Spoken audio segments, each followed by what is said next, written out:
하나님 말씀 보겠습니다. 사도행전 9장입니다.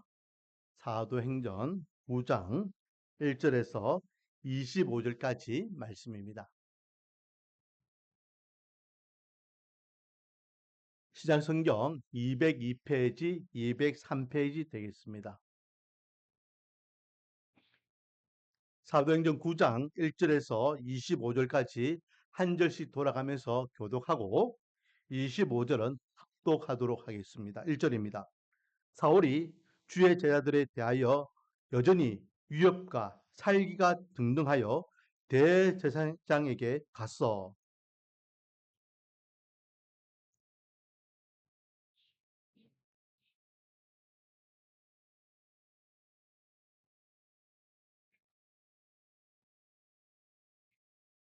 사울이 길을 가다가 다메섹에 가까이 이르더니 호련히 하늘로부터 빛이 그를 둘러 비추는지라.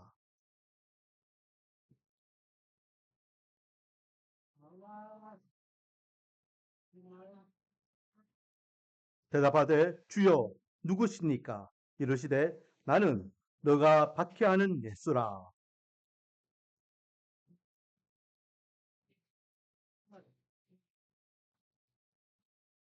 같이 가던 사람들은 소리만 듣고 아무도 보지 못하여 말을 못하고 서 있더라.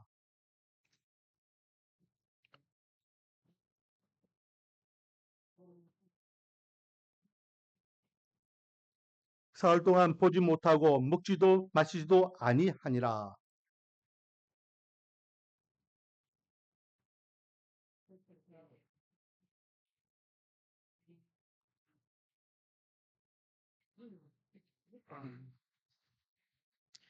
주께서 이르시되 일어나 집가라 하는 거리로 갔어.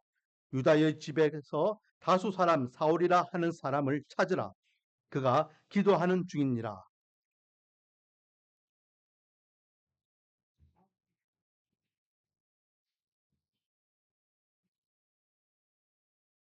아나니아가 대답하되 주여 이 사람에 대하여 내가 여러 사람에게 들사오니 그가 예루살렘에서 주의 성도에게 적지 않은 해를 끼쳤다 하더니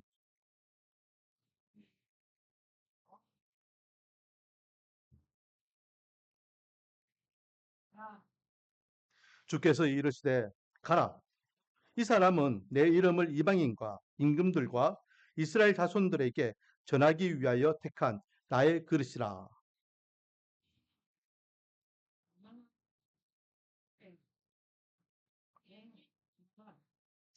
아나니아가 떠나 그 집에 들어가서 그에게 안수하여 이르되 형제 사울아 주 곧 너가 오는 길에서 나타나셨던 예수께서 나를 보내어 너로 다시 보게 하시고 성령으로 충만하게 하신다 하니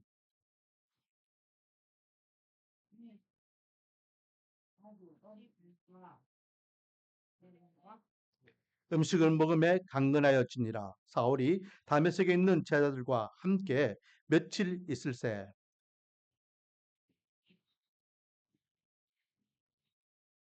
듣는 사람이 다 놀라 말하되 이 사람이 예루살렘에서 이 이름을 부르는 사람을 멸하려던 자가 아니냐. 여기 온 것도 그들을 결박하여 대제사장들에게 끌어가고자 함이 아니냐 하더라.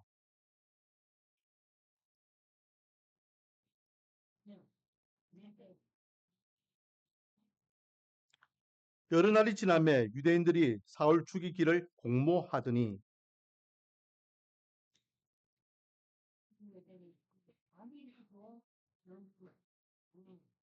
같이 읽겠습니다. 그의 제자들이 밤에 사울을 강조리에 담아 성벽에서 달아내리니라.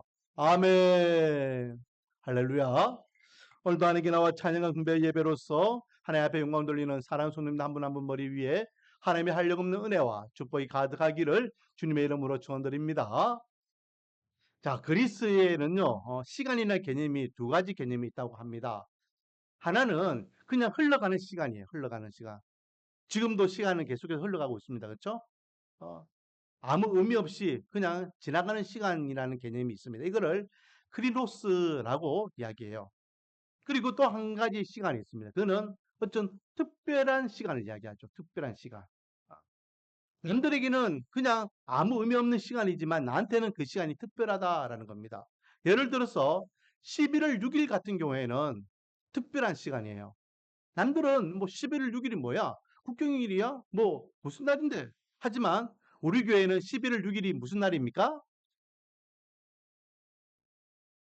우리 교회 설립 기념일이죠. 그렇죠? 우리 교회 주보에 보면은 나와 있습니다. 2016년 11월 6일 이곳에서 첫 예배를 드렸던 시간이에요. 음. 여러분들은 거기에 대한 감동이 없어서 뭐 거기에 대해서 뭐 선뜻 말을 못 하겠지만은 처음 우리 교회를 개척할 때에 아무도 없었습니다. 그리고 이 예배실도요 이렇게 안 꾸며져 있었어요. 음.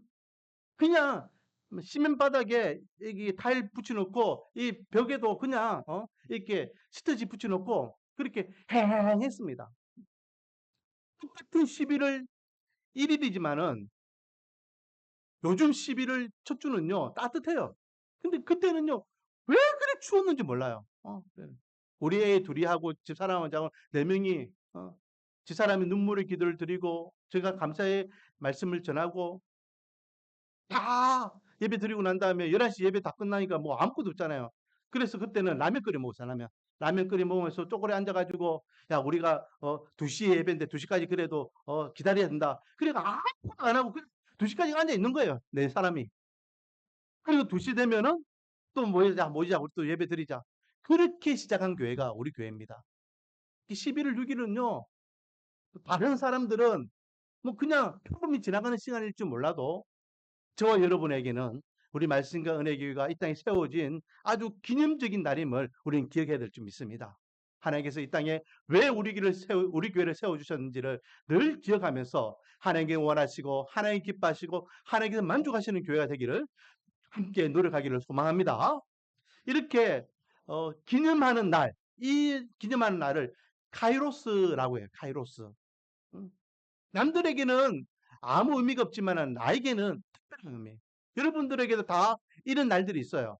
생일이 있을 수 있고 또 아이들 첫 출산했을 때 날도 있을 수 있고 그리고 또 내가 결혼할 때 또는 우리 자식들이 결혼할 때 그 기념도 될 수 있고 또 내 사랑하는 자를 먼저 하나님의 품에 보냈을 때 장래에 대한 부분 그리고 내가 처음 세상에서 입사하여서 이제 사회생활 할 때 그 감격도 있을 것이고 자녀를 기르는 부모들은 첫 학부모가 됐을 때의 감동도 있을 것이고 자기 나름대로의 기념하는 날들이 있고 기념하는 시간들이 있다라는 겁니다. 여러분 어떻습니까? 여러분 지금까지 살면서 인생의 한평생 사시면서 가장 기념적인 날은 어떤 날이라고 이야기할 수 있겠습니까? 오늘 우리는 사도 바울, 지금은 오늘 성경에는 사울이라 되어 있죠. 아직 개명하기 전입니다. 음. 자, 사울이 가장 특별한 날이 기록되어 있는 본문을 오늘 읽었습니다. 사울에게 있어서, 사울의 인생에 있어서 가장 특별한 날은 언제였을까? 사도행전을 보면요. 사도행전은 설교문들이 좀 많이 있습니다. 설교들이. 대표적인 게 베드로의 설교가 되겠죠. 베드로의 설교 2장에서도 한번 나오고 3장에서도 한번 나옵니다. 그리고 우리가 지난주에 말씀을 나누었던 스데반 집사의 설교가 7장에도 나와요. 그리고 이제 오늘 본문에 우리가 나누고 있는 이 사울의 설교가 또 두 편이 나옵니다. 22장과 26장이 나와요. 이렇게 많은 설교들이 사도행전에는 기록되어 있습니다. 그런데요, 가만히 보면 베드로와 스데반이 설교했던 설교 내용과 사도 바울이 설교했던 설교 내용이 좀 달라요. 핵심은 예수님에 대한 복음입니다. 그런데 시작하는 부분이 다르다는 거예요. 나중에 집에 가서 한번 잘 읽어보세요. 베드로와 스데반이 설교는요, 무엇부터 시작하냐면 아브라함과 약속하셨다 하나님의 약속부터 시작합니다. 약속. 그리고 그 약속의 열매가 바로 예수 그리스도다라고 복음을 전하는 거예요. 그런데 사도 바울의 설교는 22장도 마찬가지고 26장도 마찬가지고 무엇부터 시작하느냐? 다메섹 도상에서 예수님을 처음 만날 때부터 시작합니다. 그래서 사도행전을 읽다 보면요. 오늘 보면 이 9장 내용이나 22장 내용이나 26장 내용이 거의 비슷한 내용이 반복하고 있는 걸 보게 돼요. 야, 똑같은 내용 왜 이리 반복하고 있지? 9장 내용은 사도 바울이 예수님을 만났을 때의 그 장면이고 22장과 26장은 그 만났던 장면을 설교하는 내용이에요. 그렇기 때문에 조금 이렇게 의미가 다르죠. 그만큼 사도 바울은요. 예수님을 만났던 날이 아주 중요한 날임을 늘 인지하면서 말씀을 전할 때에 나는 이랬던 사람이야. 그런데 내가 예수님을 만나서 이런 인생이 되었어. 당신들도 이런 예수님을 만나서 나와 같은 인생을 살아가기를 원해. 구원받은 하나님의 백성으로서의 삶을 살아가기를 원하는 하늘의 소망을 품고 살아가기를 원해. 부활신앙을 믿고 살아가기를 원해. 라고 전하는 것입니다. 여러분, 사도 바울에게 있어서 가장 특별한 날은 바로 예수님을 만났던 날입니다. 그렇다면 다시 한번 물어보겠습니다. 여러분들에게 있어서 가장 특별한 날은 어떤 날입니까? 우리가 신앙생활 할 때에 가장 기본이 되는 것은 바로 하나님과의 만남, 예수님과의 만남부터 시작해야 됩니다. 우리 기독교라는 종교는 다른 이 땅의 종교와 다른 점이 뭔지 아십니까? 바로 만남이에요. 하나님을 만나지 못하고 예수를 만나지 못하고 그냥 교회당만 왔다 갔다 하는 것은 다른 사람들이 그냥 자기가 믿는 신을 찾아서 그 성전에 가는 것과 똑같은 거예요. 기초를 만나지 못해도 그냥 절에 가는 사람, 그냥 성당을 가는 사람, 모스크를 가는 사람, 만나지 못해도 그냥 거기 가서 그들의 예식에 맞게 자기 믿는 신에게 예배를 드리면 되는 거예요. 하지만 교회는 달라요. 교회는 하나님을 만나지 못하고 예수님을 만나지 못하면 신앙생활 자체가 안 된다는 거예요. 물론 종교 행위는 할 수 있어요. 종교 행위는 교회 와서 예배 드리고 찬양 부르자면 같이 찬양 부르고 기도하면 같이 기도하고 또 같이 올려서 또 신앙생활을 하고 할 수 있습니다. 하지만 그것은 신앙생활이 아니라 종교생활이에요. 교회생활이에요. 참 신앙생활이라는 것은 하나님과의 만남부터 시작한다라는 것이에요. 이 만남에 대해서 사도 바울은 아주 중요하게 생각했습니다. 그래서 사도 바울은 늘 하나님과의 만남, 예수 그리스도의 만남에 대해서 먼저 자기 자신이 어떤 만남을 가졌는지부터 시작하여 나와 같은 이 믿음을, 나와 같은 이 만남을 너희들도 가지기를 원한다라고 항상 설교 첫 부분에 말씀하고 있는 겁니다. 이 만남을 우리는 소홀히 할 수 없어요. 요한계시록 2장 4절 5절 말씀해 보면 그러나 너를 책망할 것이 있나니 너희 처음 사랑을 버렸느니라. 그러므로 어디서 떨어졌는지 생각하고 회개하여 처음 행위를 가지라. 만일 그리하지 아니하고 회개하지 아니하면 내가 네게 가서 내 촛대를 그 자리에 옮기리라.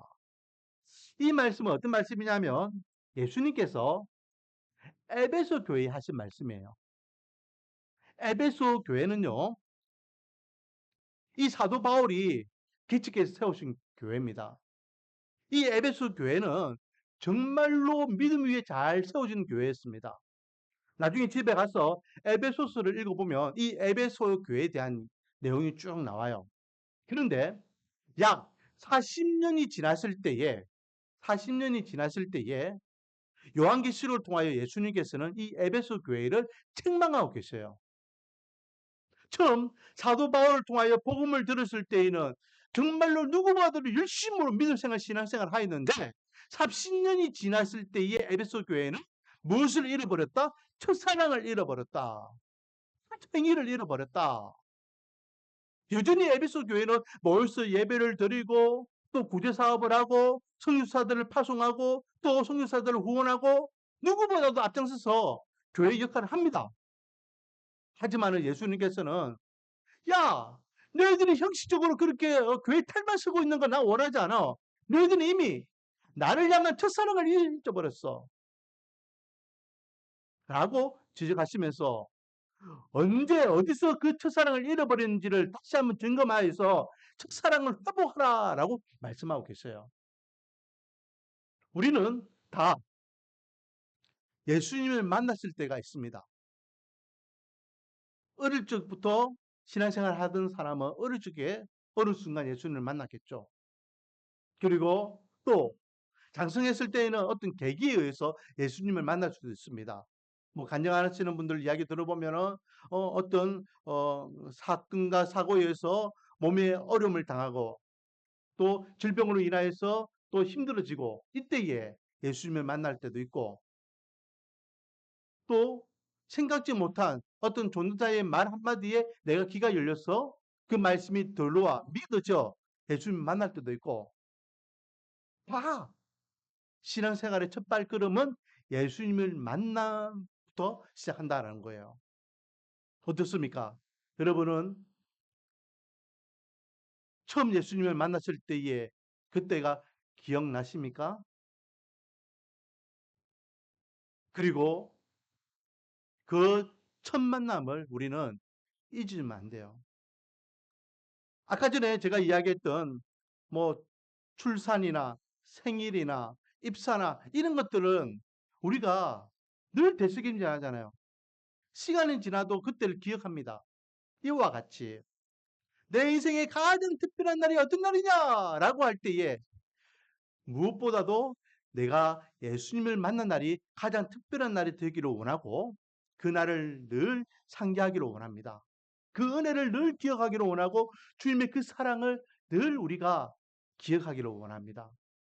주님께서 만져주심과 품어주심과 만나주심을 통하여 하염없이 눈물을 흘리고 하염없이 흐느끼고 하염없이 위로를 받고 하염없이 만나주심을 통하여 샘을 얻었던 그때를 기억하기를 원합니다. 그래서 정말로 주님께서 나와 함께 하시는구나. 주님께서 나의 구원자가 되시는구나. 주님께서 내 인생의 주가 되시는구나. 라고 믿음으로 고백할 수 있는 저와 여러분이 되기를 소망합니다.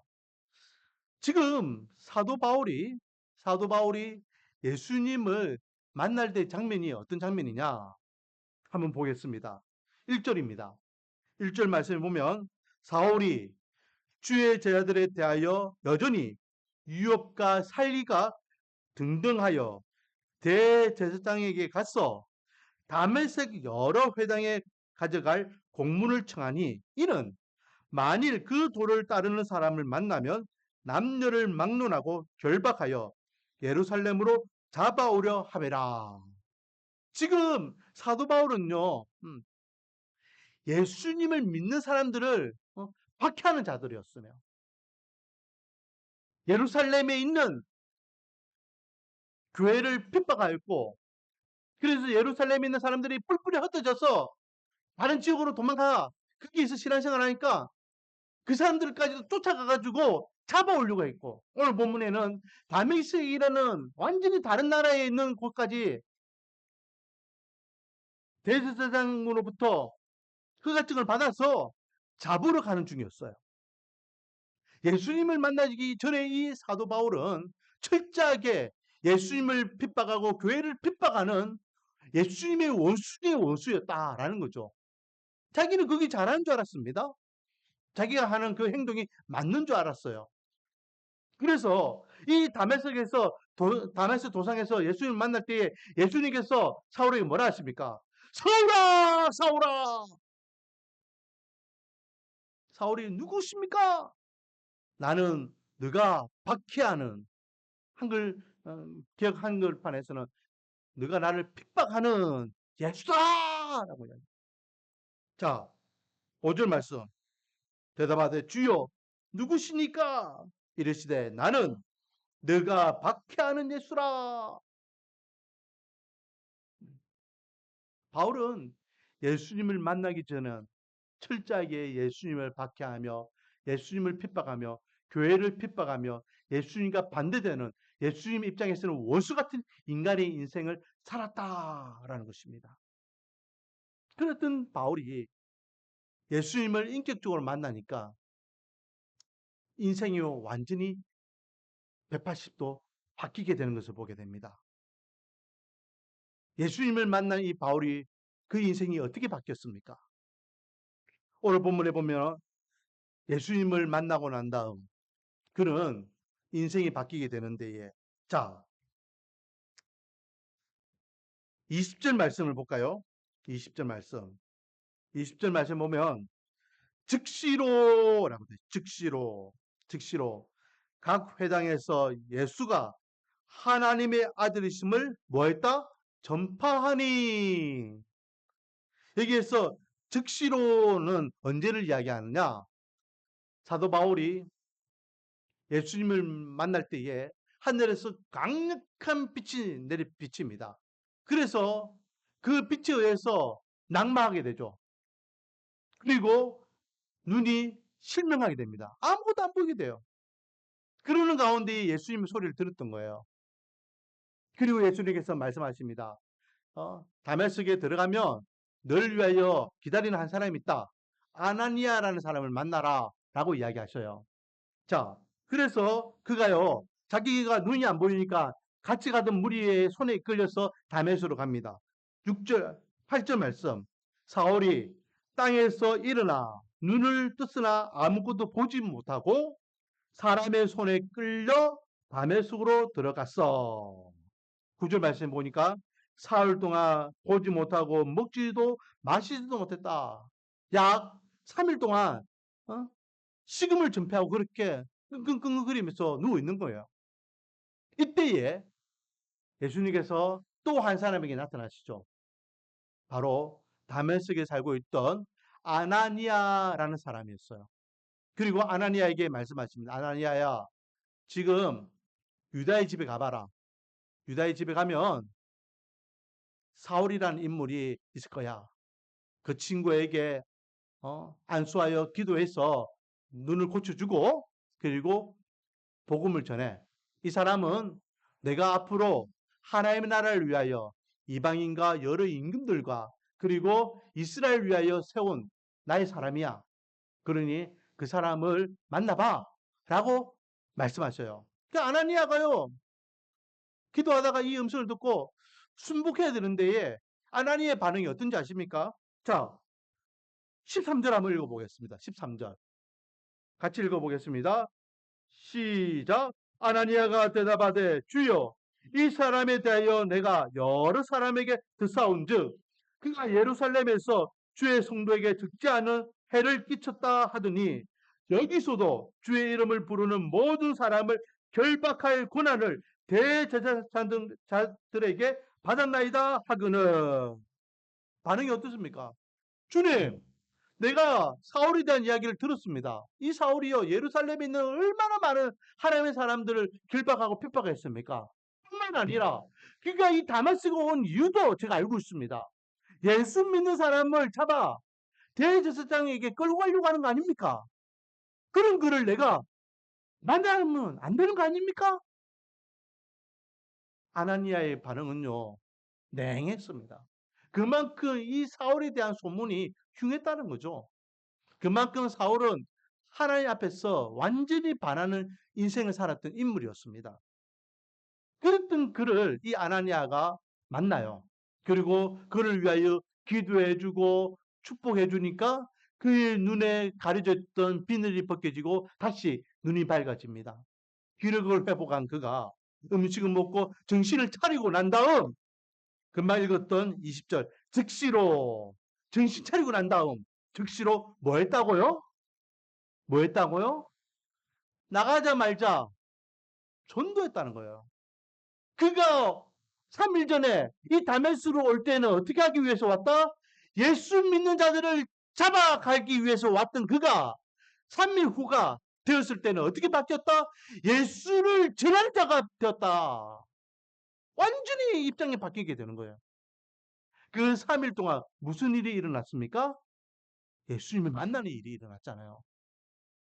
예수님을 만난 바울은 예수님을 하는 인물이었지만 이제는 예수님을 전하는 자의 삶을 살아가게 되는 것을 보게 됩니다. 우리가 진짜 예수님을 만나면 우리 인생은 달라져야 돼요.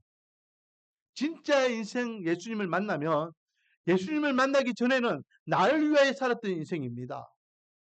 내가 원하는 거, 내가 기뻐하는 거, 내가 만족하는 거. 일반 세상 사람들이 살아가는 삶의 이유와 똑같죠. 잘 사는 거, 부자 되는 거, 성공하는 거, 부와 명예, 권력을 위해 사는 것입니다. 하지만 예수를 만난 사람은 더 이상 나를 위해 사는 인생이 아니에요. 오직 주를 위하여 살고 주를 위하여 죽는 인생이 될 줄 믿습니다. 그래서 사도 바울은 이렇게 예수님을 만나고 난 다음 자기의 인생이 달라짐을 이렇게 고백합니다. 로마서 14장 8절 9절 말씀 보면 우리가 살아도 주를 위하여 살고 죽어도 주를 위하여 죽나니 그러므로 사나 죽으나 우리가 주의 것이로다. 이를 위하여 그리스도께서 죽었다가 다시 살아나셨으니 곧 죽은 자와 산 자의 주가 되려 하심이라. 아멘. 내가 이제 예수를 인하여 다시 살아났기 때문에 이제는 나는 사는 것도 주를 위하여 살고 죽는 것도 주를 위하여 죽노라. 그리고 평생 이제 주를 위하여 사는 인생이 됩니다.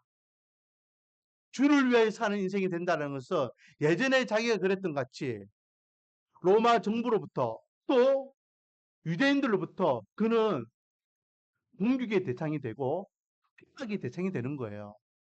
자기가 예수 믿는 사람들을 핍박했던 같이 교회를 핍박했던 같이 이제는 핍박을 받는 인생이 되는 거예요. 자, 그래서 오늘 본문에 보세요. 22절 사울은 힘을 더 얻어 예수를 그리스도라 증언하여 다메섹에 사는 유대인들을 당혹하게 하니라. 더 힘을 내서 사람들이 야, 니 예수쟁이 됐네? 니 언제부터 예수 믿었어? 언제부터 교회 다녔어? 언제부터 네가 하나님을 믿었다고? 라고 할 때에 더 열심히 예수를 전하게 되었다라는 거예요. 그리고 이 열심히 유대인들에게는 눈에 가시예요. 저러다 말겠지. 저러다 말겠지. 처음에는 다 열심히 해. 저러다 말겠지. 그런데 그 열심이 식어지지 않는 열심이에요. 보이는 형식적인 게 아니에요. 왜? 중심으로 예수님을 만났기 때문에 내 생명의 주가 하나님이심을 고백하기 때문에 남들에게 보여주기식 그런 신앙이 아니란 말이죠. 야, 저 사울이 달라졌구나. 진짜구나. 진짜 예수를 만났구나. 그래서 그들이 어떻게 합니까? 23절 한번 같이 읽어볼까요? 시작. 여러 날이 지나매 유대인들이 사울을 죽이기로 공모하더라. 여러 날이 지났다는 거예요. 하루 이틀이 아닙니다. 매일 이제 회당에 나가서 사람들을 만날 때마다 내가 예수를 만났다. 내가 예수를 만나기 전에는 내가 잘못 알았다. 오해하였다. 그런데 예수가 진짜 우리 구원자야. 예수가 얼마 전에 십자가 돌아가신 그 십자가가 그의 뒷값으로 치러진 십자가가 아니라 내 값으로 치러진 십자가야. 그가 흘린 피로 인하여 내 값이 씻어졌어. 그 예수가 부활하여서 나도 부활의 은혜를 경험하게 되었어. 이 복음을 전하는 거예요. 계속 전하는 겁니다. 계속 매일. 그러니 두고 보는 이 유대인들이 야, 저 놔두면 안 되겠구나. 저 입을 다물게 해야 되겠다. 영원히 저 입을 열지 못하게 해야 되겠다. 그래서 무엇을 공모하였더라? 죽이기로 공모하였더라. 이거는요, 그냥, 암살자 보내가 푹 죽이는 것이 아니라 공개 재편해가지고 이제 죽이려고 하는 거예요. 여러분, 이미 이렇게 죽음을 맞이했던 인물들이 있죠. 이미 이렇게 공개 재판을 통해서 공식적으로 이 대제사장과 유대인들이요, 두 사람을 이미 죽였습니다. 첫 번째는 누구를 죽였죠? 예자로 시작해, 예자. 예수님을 죽였잖아요. 그렇죠? 그리고 또 지난주에 한 사람을 또 죽입니다. 스데반을 죽여요. 스데반. 공개적으로 사내들인 공회를 열어서 이 예수 믿는 사람은 신승모독한 사람이야. 그리고 죽여버려요. 그러니까 지금 사울도 그렇게 죽이기로 이제 공모하는 겁니다. 자, 이렇게 사도 바울은 예수님을 만나서 평생 복음을 전하다가 마지막 67년에 로마에 끌려갑니다. 로마 황제 앞에 서게 돼요. 그리고 그 앞에서도 당당히 예수의 복음을 전하다가 참수형에 처하게 됩니다. 지금 로마에 가면요, 바티칸이라고 이야기하죠. 거기 가면 베드로 대성당이 있습니다. 아주 큰 성당이 있어요. 거기에 한 구석에 보면은 기념하는 곳이 있어요. 그게 어떤 곳이냐면 바로 이 바울이 처형당했던 곳이에요. 사도 바울은 로마 시민권자였기 때문에 그 당시에 가장 잔인한 처형이었던 십자가형을 달 수가 없습니다. 십자가형은 로마 사람들에게는 절대로 이렇게 집행하지 않아요. 그만큼 십자가가 잔혹스러운 형이었거든요. 그래서 이 사도 바울은 어떻게 처형하느냐? 단수시켜요. 단수형으로. 그래서 목을 이렇게 참수시키는 거예요. 그 목이 칼날에 의해서 몸에 분리되는 그 순간 어떻게 될까요? 땅에 구르겠죠. 땡땡땡.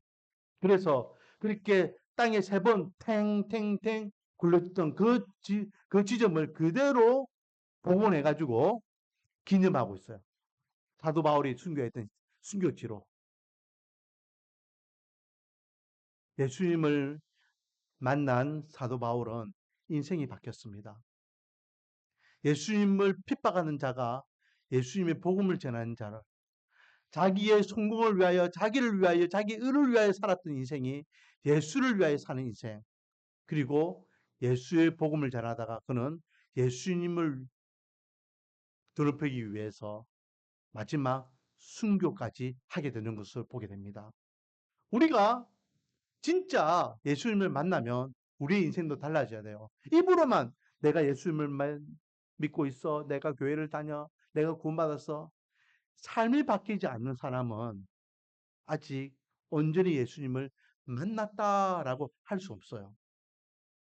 분명히 예수님을 만난 사람은 예수님을 만난 예전과 만난 후가 달라집니다.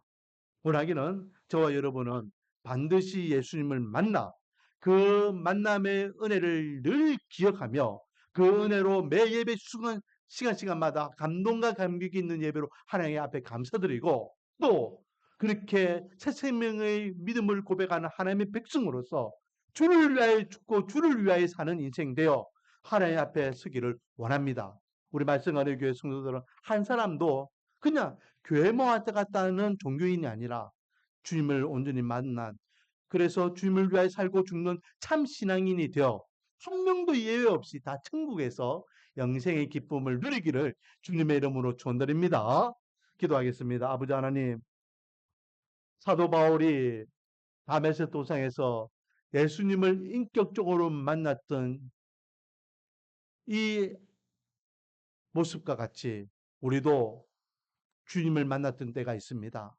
원하기는 주님을 만났던 그 때를 늘 기억하기를 원하고 주님께서 나를 살려주신 그 은혜에 감사하여서 주님 앞에 감동과 감격이 있는 예배와 또 온전한 믿음과 신앙의 삶을 살아가게 은혜와 복을 다하여 주시고 온전히 주님을 만났더라면 이제는 주를 위하여 살고 주를 위하여 죽는 인생 되게 은혜를 다하여 주시옵소서. 예수님의 이름으로 기도드립니다.